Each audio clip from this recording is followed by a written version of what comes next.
Ladies and gentlemen, absolute cinema has just arrived. Squid Game Season 3 has just dropped and we have been gifted with some of the most insane storylines and memes. Let's go over it. Huge spoilers if you haven't seen it already, obviously. Subscribe if you haven't already. Alright, let's go over some of these characters that I just need to talk about. First of all, we just got the CGI baby. There is no way this baby officially pulled off like a 40v1 to win this thing, bro. Like, this baby actually did absolutely nothing and was just carried. Literally like that one bro that doesn't get any eliminations on the squad yet still walks out with that victory royale during Prime Fortnite. Come on, man. And the amount of posts I've seen online that are just like, oh yeah, if I was 456, I'm yeeting the baby. Now, to be honest, if you throw all morals outside the window, we are all, yes, me and you, yeeting that baby off the platform.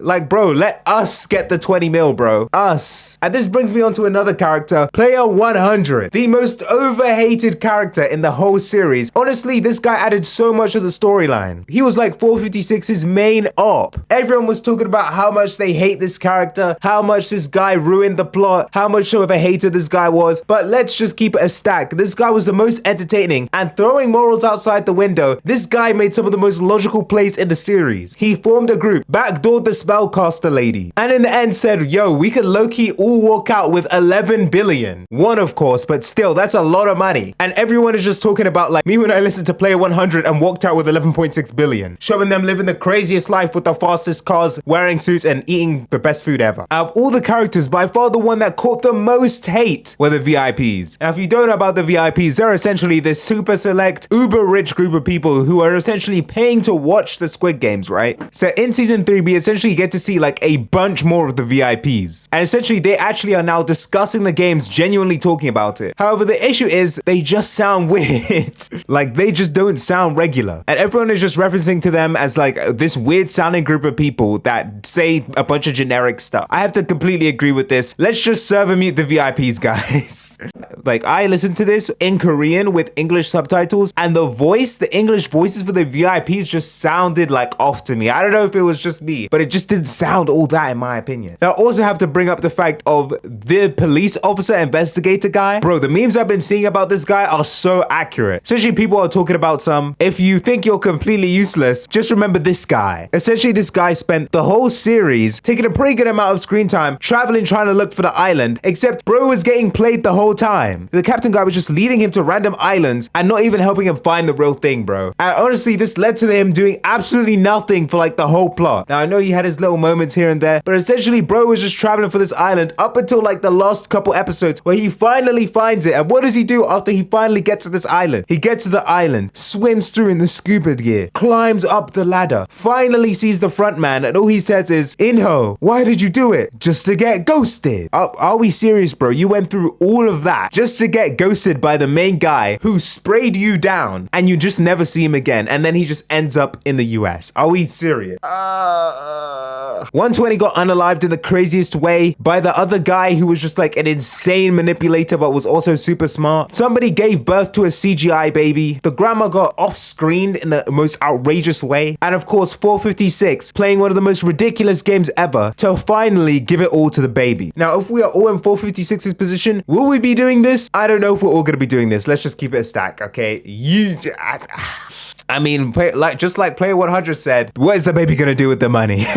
Nah, okay, that's crazy. Is it ridiculous to say that? But okay, but now let's talk about the actual games. First of all, we had the hide and seek game. Now, finally, I'm glad I saw some posts on this because people are talking about how the game is ridiculously unfair. And I have to completely agree with this. If you are not sliding on the red team to hunt down people, what are you doing? You are selling the bag, especially when they gave people the option to switch and barely anyone switched, like below 10 people. What are we doing here, bro? Like, are we being serious? Like, in this game mode, all you have to do is find one person, slime them out, and you're on to the next round. Whereas if you're blue, you essentially have to run around, hide for the entire time, meet other people that you can trust, get 3 keys, and somehow stumble across the exit. Like, absolutely nobody is doing this. Like, bro, please choose red team every time in this situation. Like, bro, the red team was just getting frags left and right, going crazy. I mean, even the main character was moving like the Grim Reaper. sir. Bro is out here trying to take out everybody. Like, I mean, people comparing bro to the Grim Reaper and King Von. But yeah, why would anyone pick blue team? Don't even ask me. Morals out the window. We are all choosing the red team. Up next, we got the jump rope game. Now, I do have to say, this was far and away the easiest game in my opinion. Like, bro, I know they were gassing this so much, but genuinely taking a look at it, it's so easy. Like, all you have to do is jump over a very slow moving rope, and the platform isn't even that crazy. It's just the acting that was gassing it up. The only time the game actually got difficult is when they started to push people off at the end. But honestly, I'm diving full kamikaze into that guy. One of us are going, and if not, you are coming down with me, or I'm making it as hard as possible for you to take me out. Not just standing there screaming and letting bro push me off the ledge. Honestly, this is a parkour issue. Just jump over the rope. It's not gonna be that hard. And like, there's a tiny jump in the middle. Like, come on, bro. There's no way anyone should be losing this. Some of the ways that people are falling off of the rope, you'd think that these people were playing with their eyes closed. Honestly, some people could probably fully sprint across it. I probably wouldn't. I would just like stroll, maybe a quick, fast-paced walking pace. But honestly, I don't think this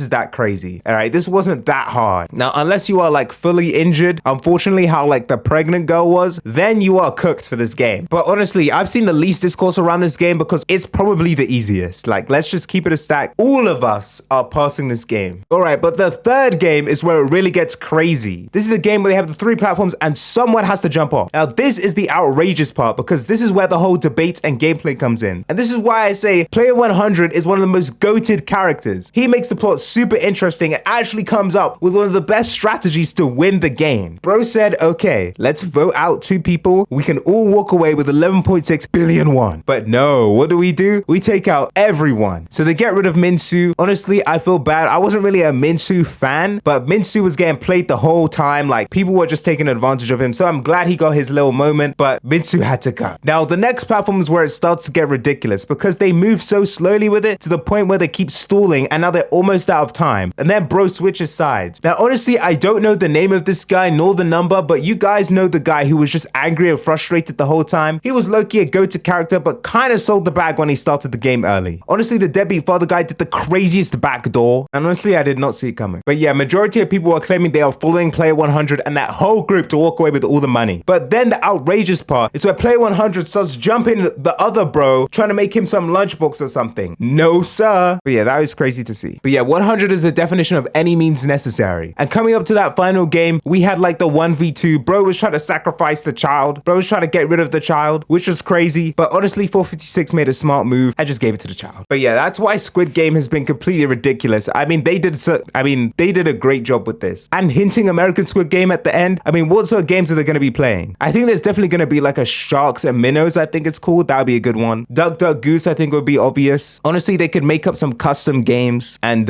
yeah, I think it's definitely going to be entertaining. Some people are claiming that they are dragging the series. But honestly, if you haven't heard, there's going to be a whole Squid Game cinematic universe. There's like Squid Game World coming in like 2028. Squid Game ain't going nowhere. But these memes have been fabulous. Those have been the key points of Squid Game Season 3 and the best memes that have come along with it. Let me know what you think of the most recent Squid Game season. Peak or absolutely mid? Let me know in the comment section below. Follow me on all socials at Hyperstrides, Instagram and TikTok. You guys are the best and see ya.